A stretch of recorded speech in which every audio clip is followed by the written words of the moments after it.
6e jour d'incendie sur cette île de Rhodes, un incendie qui s'étale sur près de 9 kilomètres. Alors, dès l'aube ce dimanche, ce sont les moyens aériens assez importants qui ont repris grâce au système de protection civile de l'Union européenne. La Grèce a reçu des renforts avec des pompiers venus de Slovaquie, des avions venus de Croatie.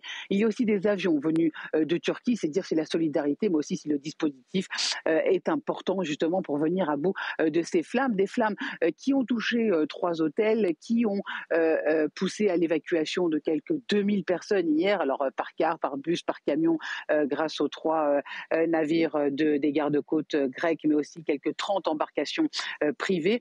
Mais il faut savoir que ce sont 30 000 touristes qui ont été menacés.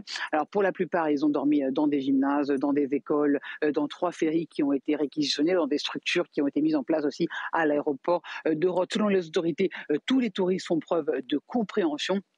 C'est donc dire si tout cela est important aussi pour la collaboration, mais surtout évidemment tous les yeux sont tournés vers ces flammes, cet incendie. Aujourd'hui, c'est une journée classée rouge au niveau des incendies, avec une canicule qui devrait arriver à son pic ici pour ce 12e jour de canicule en Grèce, à quelques 44 voire 45 degrés, et des vents violents, notamment sur l'île de Rhodes, des vents qui soufflent à près de 60 km/h, ce qui évidemment n'aide pas tout départ de feu, puisque ça attise tout simplement les flammes. Donc une vigilance absolue demandée par les autorités, et surtout rappelons que ces incendies ont causé pour le moment des dizaines d'hectares de forêt qui sont partis en fumée sur cette île de Rhodes qui était particulièrement verte, et c'est donc aussi un paysage désolant avec notamment, comme on peut le voir sur les images qui arrivent à Athènes, c'est un nuage en fait de poussière, de fumée noire et rouge qui s'est emparé de cette île du Dodécanèse.